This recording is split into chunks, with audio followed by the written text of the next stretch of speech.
आपने कई बार देखा होगा जब हम परमेश्वर में बढ़ते हैं, जब हम परमेश्वर में बहुत धीरज के साथ हम चल रहे होते हैं, तो कई बार अचानक हमारे जीवन में कुछ परेशानियां आती हैं। कितने लोग मानते हैं इस बात को कि जब से मैंने प्रभु को ग्रहण किया, जब से मैंने प्रभु के साथ चलना शुरू किया, मेरे जीवन में बड़ी तकलीफें आई, बड़ी परेशानियां आई, बड़ी चिंताएं मेरे जीवन में आई। मेरा जीवन इतना आसान नहीं रहा प्रभु को ग्रहण करने के बाद, कुछ ना कुछ दिक्कतें रही। कितने लोग मानते हैं इसको ऐसा हुआ है? ऐसा क्यों हुआ कि जब परमेश्वर में आए, परमेश्वर के हाथ को आपने थामा, तब धीरे धीरे आपके जीवन में परेशानियां आई, आपके जीवन में दिक्कत आने शुरू हुई, आप डगमगाने लगे, लेकिन आपने उस समय अपने आप को संभाल के रखा और बड़ी धीरज के साथ चलते रहे। क्योंकि आप जानते हैं, आपने देखा होगा कि जब हम परमेश्वर के साथ चलते हैं, जब हम परमेश्वर के हाथ को थामते हैं, तो सबसे ज्यादा चिढ़ एक व्यक्ति को लगती है। किसको लगती है? शैतान को। और शैतान कभी नहीं चाहता परमेश्वर का दास, ये दासी उसके साथ बड़े आराम से चलता रहे।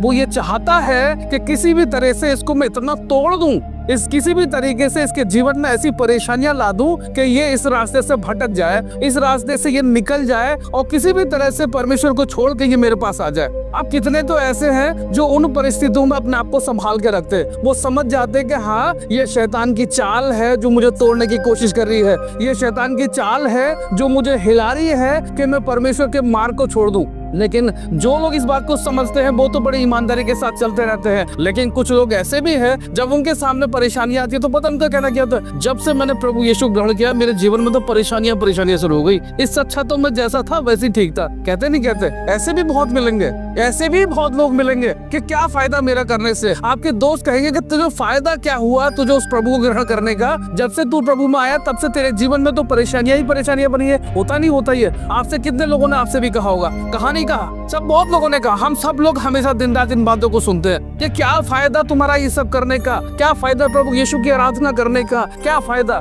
लेकिन एक सही विश्वासी, एक परमेश्वर का दास, परमेश्वर से प्रेम करने वाला ऐसे व्यक्ति को जवाब नहीं देता, ऐसे व्यक्ति को उसके खिलाफ कुछ नहीं बोलता। वो खुद जानता है कि जो काम वो कर रहा है वो बिल्कुल उचित है, जो काम वो कर रहा है वो बिल्कुल सही है। कई बार देखते हैं कि हमारे जीवन की जो तकलीफें है, अब कई बार वो तकलीफें देखिए, कुछ क्या होता है कि कुछ लोग तो इन परेशानियों से निकल जाते हैं, कुछ उन परेशानी में डूब जाते हैं। लेकिन कुछ लोग ऐसे हैं जो परमेश्वर के साथ विश्वास में इतनी मजबूती के साथ खड़े होते हैं कि उनको हिला नहीं पाता। हम वचन में जाएंगे, वचन में थोड़ी सी देर डैनियल की पुस्तक निकालिए, उसका 3रा अध्याय खोलिए और उसकी 19 आयत से लेकर 27 आयत तक कोई पढ़ दीजिए प्लीज। तब नबूकदनेस्सर झुंझला उठा और उसके चेहरे का रंग सद्रक, मेशक और अबेदनगो के प्रति बदल गया। उसने आज्ञा दी कि भट्टे को 7 गुना अधिक धक्का दो। फिर अपनी सेना में से कई एक बलवान पुरुषों को उसने आज्ञा दी कि सद्रक, मेशक और अबेदनगो को बांधकर उन्हें धधकते हुए भट्टे में डाल दो। तब वे पुरुष अपने मेजों, अंगरखों, बागों और अन्य वस्त्रों सहित बांधकर उस धधकते हुए भट्टे में डाल दिए गए। वह भट्टा तो राजा के दृढ़ आज्ञा होने के कारण अत्यंत धधकाया गया था। इस कारण जिन पुरुषों ने सद्रक, मेशक, अबेदनगो को उठाया वे ही आग की आंच में जल मरे। और उसी धधकते हुए भट्टे के बीच ये 3 पुरुष सद्रक, मेशक और अबेदनगो बंधे हुए फेंक दिए गए। तब नबूकदनेस्सर राजा अचंभित हुआ और घबरा कर उठ खड़ा हुआ और अपने मंत्रियों से पूछने लगा, क्या हमने उस आग के बीच में 3 ही पुरुष बंधे हुए नहीं डलवाए? उन्होंने राजा को उत्तर दिया, हाँ राजा, सच बात है। फिर उसने कहा, अब मैं देखता हूँ कि 4 पुरुष आग के बीच खुले हुए टहल रहे हैं और उनको कुछ भी हानि नहीं पहुँची, और 4थे पुरुष का स्वरूप ईश्वर के पुत्र के सदृश है। फिर नबूकदनेस्सर उस धधकते हुए भट्टे के द्वार के पास जाकर कहने लगा, हे सद्रक, मेशक और अबेदनगो, हे परम प्रधान परमेश्वर के दासों, निकल कर यहाँ आओ। यह सुनकर सद्रक, मेशक और अबेदनगो आग के बीच से निकल आए। जब अधिपति, हाकिम, गवर्नर और राजा के मंत्रियों ने जो इकट्ठे हुए थे उन पुरुषों की ओर देखा, तब उनकी देह में आग का कुछ भी प्रभाव नहीं पाया। वचन के इस पोर्शन को जब यहाँ पर पढ़ा गया आपने इस कहानी को आई थिंक कई बार सुना होगा। मेरा मन हुआ परमेश्वर से, जब मैं बातें कर रहा था परमेश्वर से, मैं प्रार्थना में था, तो मैंने उससे पूछा कि मुझे किस तरह के वचन को वहां पर देना चाहिए। तो कई बार परमेश्वर कई माध्यमों से हमें बताता है, परमेश्वर का ये वचन मेरे पास आया कि मुझे इस वचन को आज वहां पे शेयर करना चाहिए। अब तमाम लोगों के बीच में हो रही था, जैसे ही वहां पर वीणा की आवाज, बांसुरी की आवाज, इस तरह का संगीत बजता था, तुरंत लोग क्या करते थे कि सबके सब उस मूर्ति के आगे झुक जाते थे, क्योंकि राजा ने फरमान भेजा था। और राजा ने साथ ही साथ एक वार्निंग भी दी थी, एक चेतावनी ये दी थी कि जो भी इस मूर्ति को दंडवत नहीं करेगा उसको धधकते हुए आग के भट्टे में डाल दिया जाएगा, यानी कि उसको जान से मार दिया जाएगा। ये ऐलान करवाया क्योंकि राजा है, वह उस पूरे राज्य में राज करता है, उसकी बात को तो कोई टाल नहीं सकता। अगर उसकी बात को टाला जाएगा तो सीधे मौत की सजा उसने बता दी थी कि जो भी इस मूर्ति को नहीं करेगा, दंडवत नहीं करेगा, उसको धधकते हुए आग के भट्टे में डाल दिया जाएगा। अब ये फरमान सब जगह पहुंच चुका था, कई दिनों से लोग उसको पालन करते आ रहे थे। तभी वहां पर देखा गया कि यहूदियों के 3 पुरुष थे, जिनका नाम शद्रक, मेशक और अबेदनगो, ये 3 लोग थे वहां पर, जो राजा नबूकदनेस्सर ने अपने ही राज्य में उनको किसी काम के लिए रखा था, किसी काम के लिए नियुक्त किया था। और अब वो क्या था, जो वो यहूदी थे, वो भी उसी राज्य में रहते थे। हुआ क्या कि एक व्यक्ति उनके घर के पास से गुजरा, तो वहां पर उसने देखा कि वो तीनों जो परमेश्वर के बहुत बड़े दास थे, जो परमेश्वर की आराधना किया करते थे, राजा का ये फरमान सुनने के बाद भी वो तीनों परमेश्वर की आराधना कर रहे हैं, यहोवा के साथ संगति कर रहे हैं, जोर जोर से गाने गा रहे हैं, संगीत बजा रहे हैं और खूब खुशी खुशी से परमेश्वर की आराधना कर रहे हैं। अब उसने देखा, उस व्यक्ति ने देखा, वो देख के करे, ये तो राजा का तो फरमान ऐसा है कि सब कुछ छोड़ के केवल इस मूर्ति को दंडवत करना है, और ये लोग तीनों तो अपने परमेश्वर की आराधना कर रहे हैं। वो जल्दी जल्दी भागा और राजा के पास गया। उसने उसके खिलाफ बहुत सी चुगली कराई कि राजा, वो आपने तो ये ऐलान करा था कि कोई भी अपने किसी ईश्वर की आराधना नहीं करेगा, केवल इस मूर्ति को दंडवत करेगा। लेकिन आपको पता है कि जो आपके जो 3 लोग हैं, 3 यहूदी, जिनका नाम शद्रक, मेशक और अबेदनगो है, वो तीनों तो अपने परमेश्वर की आराधना कर रहे, वो तो तेरी बात को नहीं माना, वो तो इस मूर्ति को दंडवत नहीं कर रहे, वो तो केवल अपने परमेश्वर की आराधना कर रहे। ये जाके राजा को उसने बहुत लगा के बोला, राजा को भी बड़ा गुस्सा आया, और राजा ने कहा कि ठीक है, तुम, उन्हें देखा, उसने बाकी उसको पाया, उसने तीनों को अपने पास बुलाया और राजा ने उनसे कहा, तीनों से, क्या तुमको डर नहीं लगता कि मैंने ये फरमान दिया है कि उस मूर्ति को दंडवत करो और तुम अपने ही ईश्वर की आराधना कर रहे हो? क्या तुम्हें इस बात का खौफ नहीं है? क्या तुम्हें इस बात की चिंता नहीं है कि तुम मारे जाओगे? तीनों ने बड़ी एक अच्छी बात कही, उन्होंने बड़ी प्यारी बात कही कि हम जिस ईश्वर की आराधना करते हैं वो इतना बड़ा ईश्वर है कि हमें तेरे प्रकोप से भी बचा सकता है और आग के धधकते हुए भट्टे से भी बचा सकता है। हालेलुया। जिस ईश्वर की हम आराधना करते हैं वो ऐसा परमेश्वर है, वो हमें कुछ होने नहीं देगा। और बड़े विश्वास के साथ वो करते रहे। उसने कहा ठीक है। उसने जल्दी से ये ऑर्डर निकाले और सबसे कहा कि इनको जाओ और धधकते हुए भट्टे में डाल दो। तो ये भी बोल दे कि 7 गुना और भड़का दो इस भट्टे को, इस आग से भरे भट्टे को, और 7 गुना और भड़का दो ताकि इनकी एक पल में खत्म हो जाए। और वो लोग जाते हैं, उनको उठा के सीधे उसमें फेंकवा देते हैं। वहां वचन में अभी देखा, आपने सुना होगा कि वहां ये लिखा है कि जिन लोगों ने डाला उनको वो जलकर राख हो गए थे। और उसके बाद क्या होता है, जब उसको डाल दिया गया तो नबूकदनेस्सर ने सोचा कि भाई अब पता करो कि क्या हाल है, मतलब तो कुछ बचा ही नहीं होगा। और वहां जाके देखा तो क्या देखा, एक अजीब सीन दिखाई दे। वहां पे क्या था, 3 लोग वहां टहल रहे उस आग के भट्टे में, और 3 के साथ में एक और वहां पे व्यक्ति दिखाई दे रहा है। कौन है? परमेश्वर के पुत्र की तरह से। अब वो यहाँ पर राजा परेशान है कि मैंने तो इनको इतने भयंकर भट्टे में डाला, यहाँ पे तो इनको राख हो जाना चाहिए था। ये तो तीनों यहाँ पे ऐसे घूम रहे हैं जैसे किसी गार्डन में घूम रहे हैं, और उसके साथ वो 3 के साथ में एक व्यक्ति और दिखाई दे रहा है जो परमेश्वर का पुत्र जैसा लग रहा है। अब आप यहाँ पर देखो, उन्हें क्या करा, उनको बुलवाया, उनको निकलवाया वहां से, उनसे पूछा, उन्हें देखा, उनका जो मोजे और 2-3 बातें लिखी वहां पे कि उन तक में आग नहीं लगी थी, मतलब पूरी तरह वो सुरक्षित थे। उनके ना तो कपड़े जले, ना उनके शरीर को कोई नुकसान हुआ, ना उनको किसी तरह की कोई हानि हुई, और उनको निकाला गया। नबूकदनेस्सर से पूछा, भाई तुम्हारा ईश्वर तो बहुत बड़ा है। नबूकदनेस्सर भी इस बात को मान गया कि हाँ भाई, जिस ईश्वर की तुम आराधना करते हो सबसे बड़ा ईश्वर है। हालेलुया। वो ऐसा ईश्वर है, वो चाहे तो सब कुछ बदल सकता है। वो ऐसा परमेश्वर है, वो चाहे तो आग को पानी बना सकता है। वो ऐसा परमेश्वर है, वो चाहे तो पानी को 2 टुकड़ों में बांट सकता है। तो वो ऐसा परमेश्वर, ऐसे परमेश्वर की आराधना वो लोग करते थे। यहाँ पर हमने देखा कि वो ऐसी परिस्थितियों में वो तीनों लोग, उनको इस बात की चिंता नहीं है। वो तीनों लोग को ये चिंता नहीं हुई कि मुझको हमको जला दिया जाएगा, हमको मार दिया जाएगा, लेकिन उन्हें विश्वास था कि जिस ईश्वर की हम आराधना करते वो हमें कुछ होने नहीं देगा। और बड़े विश्वास के साथ, बड़े मन के साथ परमेश्वर की आराधना करते रहे, परमेश्वर के साथ विश्वास में बने रहे। परमेश्वर से उनका ध्यान हटा नहीं, उन्हें पता है, उन्हें चिंता नहीं हो रही। उनके मन में एक मिनट के लिए ख्याल नहीं आया होगा कि अगर हम उस मूर्ति को दंडवत नहीं करेंगे तो हम मर जाएंगे। उनके जीवन, उनके दिमाग में एक मिनट के लिए विचार नहीं आया कि अगर हम ऐसा, क्योंकि उनके मन में अगर मगर होता तो इसका मतलब वो विश्वास में बहक रहे। अगर उनके मन में ये डाउट आता तो इसका मतलब उनके विश्वास उनका टूटने लगा है, घबराने लगे। लेकिन जरा देर के लिए भी उनका विश्वास नहीं टूटा, परमेश्वर की आराधना कर रहे हैं, लगे हुए हैं। आप सोचकर देखो, अगर ऐसी परिस्थिति हमारे ऊपर आती है, हम पूरी तरह से घबरा जाते हैं। उनके विश्वास का लेवल देखो, उन तीनों के विश्वास का लेवल देखो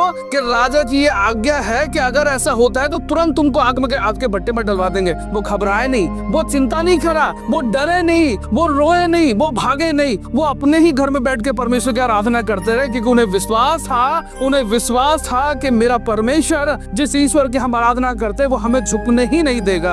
हम ऐसे ईश्वर की आराधना करते हैं, वो हमारा नाम नीचा होने नहीं देगा। लेकिन जब अगर बात आती है कि आज की परिस्थिति अगर हम देखें, हम सब लोग देखें कि आज की परिस्थिति कैसी है, हम परेशान हैं, हम दुखी हैं, क्योंकि कहीं ना कहीं हमारे पर हर तरह के दबाव हमारे जीवन में आते हैं। कोई कहता है इस ईश्वर की आराधना मत करो, कोई कह रहा है कि ये सब बंद करो, कोई कह रहा है ऐसा मत करो, वैसा मत करो। बहुत से प्रेशर हमारे ऊपर आ जाएगा। आज प्रेजेंट टाइम में देखोगे तो आपको लगेगा कि हाँ यार, ये तो इतना मुश्किल हो गया। और उन परिस्थितियों के बावजूद भी कुछ तो ऐसे है कि भाई बड़ा मुश्किल हो गया, यहाँ तो दुआ प्रार्थना करना भैया, मैं तो सब कुछ छोड़ के जैसा था वैसे ही करूंगा। कुछ तो ऐसे भी है, कुछ ऐसे भी है, कुछ भी हो जाए, चाहे कुछ भी हो जाए, लेकिन मैं उस परमेश्वर का नाम लेना नहीं छोड़ूंगा। अब यहाँ पर ये बताइए कि यहाँ पर इतना बड़ा हमने इंसिडेंट को देखा कि जहाँ पर परमेश्वर, क्या परमेश्वर, अच्छा एक पहली बात बताइए, क्या परमेश्वर बदलने वाला परमेश्वर है? नहीं। क्या वो जो पहले परमेश्वर था बदल गया है? वो पहले चमत्कार करता था, अब चमत्कार नहीं करता।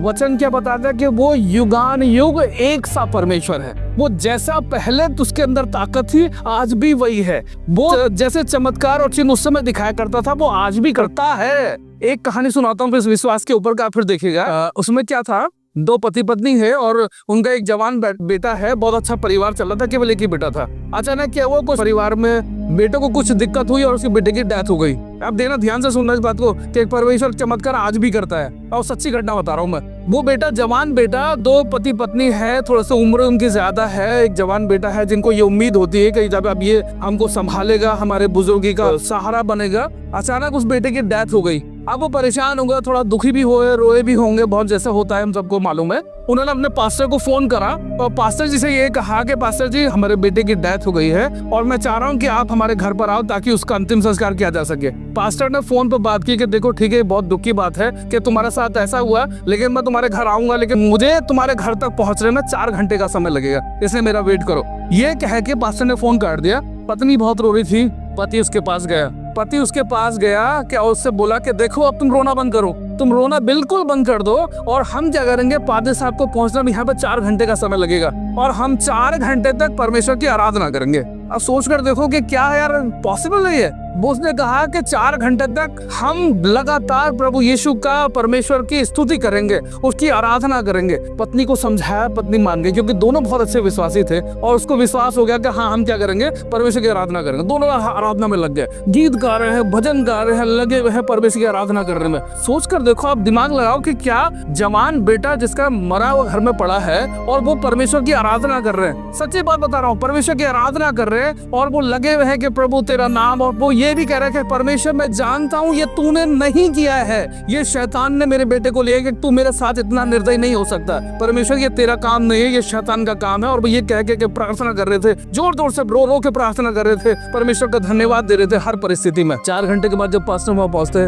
उन बेटे की तरफ देखा, पता था बेटा तो जिंदा लेटा है वहाँ पे। हालेलुया, बेटा वहाँ पे जिंदा हो गया। उस परमेश्वर के उस प्रेम को, उस परमेश्वर की सामर्थ को वहां पर देखा गया कि उस दुख की घड़ी में भी, उस परेशानी की घड़ी में उन्होंने परमेश्वर का धन्यवाद करना नहीं छोड़ा, परमेश्वर की स्तुति करना नहीं छोड़ा, परमेश्वर के साथ बने रहे। परमेश्वर को भी बहुत तरस आया, परमेश्वर ने उसके बेटे को जिंदा कर दिया। ये सच्ची घटना है। आप सोच कर देखो कि जो लोग दुख में भी, जो परेशानी में भी परमेश्वर के साथ बंधे रहते हैं, परमेश्वर उनके साथ चमत्कार करता है। हालेलुया। परमेश्वर उनके हाथ को थामा रहता है जब हर परिस्थिति में परमेश्वर के साथ रहते हैं। जहां थोड़ी घबराहट आई वहां पर तुरंत बदल गए, नहीं मैं चर्च नहीं जाता हूँ, नहीं मुझे कुछ नहीं पता। जहां कोई भी दिक्कत है, जहां बच्चा बीमार हो गया तो सीधा हमारा पता क्या कहता है कि यार मेरे तो समझ में नहीं आ रहा, इतना परमेश्वर से प्रार्थना कर रहा हूँ लेकिन मेरी बेटी ठीक ही नहीं हो रही है, इतना प्रार्थना कर रहा हूँ मेरे घर की तो परेशानी खत्म नहीं हो रही, इतना प्रार्थना करवा रहा हूँ पास्टर जैसे मैं खुद भी कर रहा हूँ लेकिन मेरी चिंताएं खत्म नहीं हो रही। ये हमारा हर कुड़कुड़ाना, बात बात पे बुलबुलाना, ये हमारे जीवन की सच्चाई बनी हुई है। और यही वजह है कि क्योंकि हर परिस्थिति में हम परमेश्वर के साथ गद्दारी कर रहे हैं, हर परिस्थिति में हम परमेश्वर के साथ चीट कर रहे हैं, हर परिस्थिति में चाहे खराब परमेश्वर को के खिलाफ बोलना शुरू कर देते। यही वजह है कि आज हम इतने विश्वास पे होने के बाद भी हम चमत्कार नहीं देख पा रहे। यही वजह है कि बड़े बड़े काम हमारे घरों में नहीं हो रहे, क्योंकि हम हमेशा ये उम्मीद तो लगाते हैं कि परमेश्वर हमारे साथ अच्छा करे, लेकिन हम खुद अच्छे बनना नहीं चाहते। नाम के विश्वासी नहीं बनना है, नाम के खाली मत बनिए। अगर करना है तो ऐसा विश्वास करिए जैसा सद्रक मेशक अबेदनगो ने करा, करना है तो ऐसा विश्वास करिए जो पति पत्नी ने किया, करना तो ऐसा विश्वास करिए जिसमें शक की कोई गुंजाइश ही ना हो, जिसमें शक का कोई जगह ही ना हो। मेरा परमेश्वर, मुझे पता है कि मेरा परमेश्वर इतना बड़ा है, अगर वो काम करेगा तो करेगा। मैंने प्रार्थना कर ली तो इस बात से मांगो, इस तरह से मांगो कि जब आपने प्रार्थना करी तो आपकी प्रार्थना सुन गई। नहीं होगा पता नहीं होगा या नहीं होगा। एक जगह एक गांव की बात है, बहुत समय से बड़ा लंबा अकाल पड़ गया, वहाँ पे पानी बारिश नहीं हो रही, लोग परेशान हो गए, बहुत दुखी हो गए कि यार कैसे होगा, यहाँ तो हमारी फसलें खराब हो रही है, हमको पीने को पानी नहीं मिल रहा। सारे गाँव के लोग अपने बुजुर्गों के साथ में, जवान बच्चे सब बैठे और वहाँ पे बात करने लगे कि हम क्या करें, ये तो बारिश बिल्कुल नहीं हो रही है, हम मरे जा रहे हैं। तो सब लोगों ने क्या कहा, एक काम करते हैं, हम मिलकर परमेश्वर की आराधना करेंगे, परमेश्वर से प्रार्थना करेंगे और उस पहाड़ी में चलेंगे, सब वहाँ बैठ के परमेश्वर की आराधना करेंगे। ये कहा उन्होंने डिसाइड करा। उन्होंने कहा ठीक है, कल सुबह हम इतने बजे वहाँ से, घर से सुबह 4 बजे हम लोग निकलेंगे और पहाड़ी पे पहुंच जाएंगे और सब मिलकर परमेश्वर का नाम लेंगे, प्रार्थना करेंगे ताकि बारिश हो जाए। सब गांव के लोग, सारे बुजुर्ग, सारे जवान, सारे बच्चे, उन्होंने ये बात की कि हाँ ठीक है, कल हम वहाँ जाएंगे उस पहाड़ी पे। और कल जल्दी से अगले दिन सुबह को सब लोग निकले और सब उस पहाड़ी की तरफ जाने लगे। सब पहाड़ी की तरफ जा रहे हैं, लेकिन उनमें से एक बच्चा भी था जिसके हाथ में छाता था।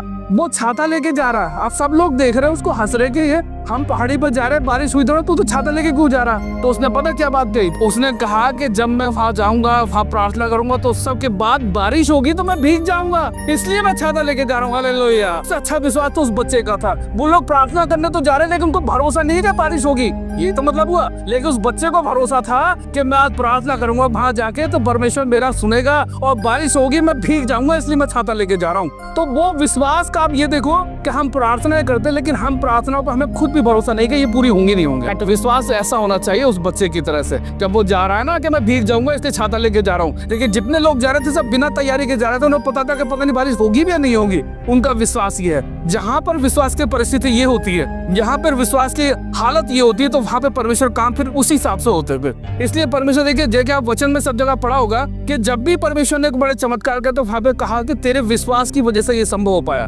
परमेश्वर ने, अगर तुझे विश्वास है तो तुझे चंगाई मिलेगी, अगर तू परमेश्वर विश्वास करता तो ऐसा होगा। मतलब विश्वास जो है हमारे लिए बहुत इंपॉर्टेंट चीज है, और विश्वास के बिना एक मसीह जीवन, एक विश्वासी का जीवन बिल्कुल बेकार, वो उसके बिना संभव नहीं है। इसलिए हम चाहते हैं कि परमेश्वर में बढ़े, पर इसलिए हम चाहते हैं कि परमेश्वर के नाम के अनुसार हम उसमें मजबूती के साथ बढ़े, तो हमको एक अच्छा विश्वासी बनना पड़ेगा। अगर हमारे जीवन में परिस्थितियां खराब आती हैं, सबसे बड़ी बात, चाहे कैसी भी परिस्थिति क्यों ना हो, चाहे कैसा भी हालात हमारे जीवन में क्यों ना, परमेश्वर का धन्यवाद करना मत भूलना। ये सबक लेके जाइए कि परमेश्वर बहुत बड़े बड़े काम कर सकता है, परमेश्वर बहुत बड़े बड़े चमत्कार कर सकता है, लेकिन वो देखना चाहता है कि आप हर परिस्थिति में उसके साथ कितने मिले हुए। परमेश्वर ये देखना चाहता है, सुख में तो बहुत उसका हालेलुया प्रेज़ द लॉर्ड कर रहे हो, लेकिन जब आपके जीवन में तकलीफ आती है, आपके जीवन में दुख आता है, आपके जीवन में रोना आता है, तो क्या उस समय हालेलुया प्रेज़ द लॉर्ड बोल सकते हो? क्या उस समय परमेश्वर का धन्यवाद करते हो? प्रेज़ कर रहा था, मैं देख रहा था कि एक महिला है, वो बीच में खड़ी हो गई और वो बिल्कुल नाच रही है। मैं देख रहा हूँ कि मुझे ऐसा लग रहा है कि ये पागल है, क्या है ये, कि वो अजीब टाइप की हरकतें कर रही है। परमेश्वर का वचन चल रहा है और बीच में इस टाइप की हरकतें कर रही है। परमेश्वर का धन्यवाद हो, ऐसे करके ना मैं थोड़ा सा डिस्टर्ब कर रही है मुझे। चर्च खत्म हुआ, बहुत अच्छी तरह से मैसेज हुआ, सब लोग बहुत खुशी, प्रभु ने बहुत सबको आशीषित किया। उसके बाद वो महिला मुझसे मिली, उसने मुझे बोला सर थैंक यू, आपका वचन अच्छा लगा, मुझे बहुत आशीषित किया। मैंने पूछा बहन एक बात बताइए, मैं उस पूरे टाइम आपके वो देखता रहा, आप इतना मगन दिख रही थी, क्या था वो? तो पता उसका क्या कहना था, बोलो सर मैं एक पंजाबी परिवार से हूँ, मैं आपको अपने जीवन की सच्चाई बताती हूँ। घर में पेट्रोल पंप था, मेरे घर में बहुत जमीन जायदाद थी, लेकिन मेरे पति के मरने के बाद मेरे देवर ने मेरे साथ बहुत चीट किया, मेरा घर भी अपने कब्जे में कर लिया, हमारा जो पेट्रोल पंप था वो भी उसने अपने नाम कर लिया। आज मैं केवल एक कमरे का मकान में रहती हूँ, लेकिन मुझे ये पता है कि जिस ईश्वर की मैं आराधना करती हूँ एक दिन मुझे वो सब देगा। हालेलुया। मेरे पास सर कुछ नहीं है, मैं खराब जीवन जी रही हूँ, लेकिन मैं उस परमेश्वर के साथ हूँ, मैं बहुत खुश हूँ। मैं कहता हूँ सच में ये तो ऐसी महिला है कि ऐसा विश्वास लोगों के पास देखने को नहीं मिलता कि जिसका पेट्रोल पंप चला गया, जिसका पैसा चला गया, जिसका मकान चला गया, वो परमेश्वर में के साथ पागल होकर झूम रही है। परमेश्वर आपके अंदर ये देखना चाहता है, ये वाला प्रेम देखना चाहता है, ये वाला विश्वास देखना चाहता है कि उस दुख की घड़ी में भी जिसका सब कुछ छिन गया है लेकिन परमेश्वर के साथ जुड़े हुए हो। उस दुख की घड़ी में आपका बच्चा बुखार में पीड़ित है, आपका बच्चा बहुत तकलीफ में है और घर में पड़ा है, लेकिन उस समय भी आप परमेश्वर का धन्यवाद करोगे, परमेश्वर तेरा बहुत बहुत धन्यवाद कि तूने मुझे संभाला है और मैं जानता हूँ, मैं जानती हूँ कि अभी मेरा बच्चा बीमार है लेकिन ये जरूर ठीक होगा क्योंकि मैं तेरे साथ जुड़ा हुआ। परमेश्वर चमत्कार करना चाहता है, परमेश्वर चमत्कार आज भी करना चाहता है, लेकिन वो देखना चाहता है हमारे विश्वास के स्तर को, वो देखना चाहता है कि हम किस परिस्थिति में उसके साथ कितनी मजबूती के साथ खड़े। इस बात को मान के चलिए, आज ये सीख के जाइए। मैं कहता हूँ इस बात को गांठ में बांध लीजिए कि जब अब आप कभी भी रहेंगे, किसी भी हाल में क्यों न रहे, लेकिन परमेश्वर का धन्यवाद करना नहीं भूलेंगे। आप किसी भी स्थिति में क्यों न रहे, परमेश्वर की स्तुति करना बंद नहीं करेंगे। नहीं करेंगे परमेश्वर की स्तुति करना बंद कर दिए। हम सबसे पहले पता है क्या होता है, जब भी हमारे जीवन में दुख तकलीफ आती है सबसे पहले हमारी दुआ प्रार्थना बंद होती है, होती नहीं होती है। सबसे पहले हमारी दुआ प्रार्थनाओं पे असर पड़ता है, हमारा प्रार्थना में मन नहीं लगता है। शायद में सबके साथ होता है, ह्यूमन नेचर है, मेरे साथ भी होता है, मुझे भी बहुत प्रॉब्लम होती है, कई बार तो ऐसा हो जाता है। लेकिन हमें परमेश्वर का वचन ये सिखाता है कि हम चाहे कैसी भी परिस्थिति क्यों ना हो, हमें परमेश्वर का साथ नहीं छोड़ना है, परमेश्वर की स्तुति करना बंद नहीं करना है, चर्च आना बंद नहीं करना है ना, परमेश्वर का वचन का अध्ययन करना बंद नहीं करना है, दुआ प्रार्थना बंद नहीं करना है। बल्कि मैं कहता हूँ जिस समय परेशानी हो उस समय ये सारी चीजें और ज्यादा करना। हालेलुया। ये चीजें और ज्यादा बढ़नी चाहिए और परमेश्वर की आराधना बढ़नी चाहिए, ताकि शैतान को लगे कि ये बंदा तो बहुत स्ट्रांग है, ताकि शैतान को लगे कि ये इसको मैं हरा नहीं सकता, ताकि शैतान को ये लगे कि सच में ये ऐसा परमेश्वर का दास है जो परमेश्वर से अलग कभी हो ही नहीं सकता। जिस दिन शैतान को हमने ऐसे हराया, आप यकीन जानिए परमेश्वर हमारे जीवन में इतनी आशीष देगा। आज मैं सच में इस बात के लिए परमेश्वर के नाम से घोषणा करता हूँ, परमेश्वर के नाम से, कि परमेश्वर के साथ हम जुड़े हैं, परमेश्वर के साथ हम मिले हैं। परमेश्वर हम सबको बहुत आशीष देने जा रहा है। हो सकता है आपके जीवन में कोई तकलीफ हो सकता है आपके जीवन में कोई रुके काम हो, लेकिन जब परमेश्वर के साथ हम भरोसे में बढ़ते, परमेश्वर के विश्वास में बढ़ते, परमेश्वर हमारे सारे काम हल करता है। और परमेश्वर हमारे सारे काम हल करने जा रहा है, बस इस बात पे विश्वास करें, इस बात पे विश्वास करें कि परमेश्वर हमारी सारी चिंताएं दूर करने जा रहा है। इस बात पे विश्वास करें कि जिस तकलीफ में अभी तक मैं फंसी हुई थी, वो मेरी जीवन की सारी तकलीफें खत्म होने जा रही है। इस विश्वास के साथ उसका नाम पुकारो, वो आपके साथ खड़ा होगा। हालेलुया।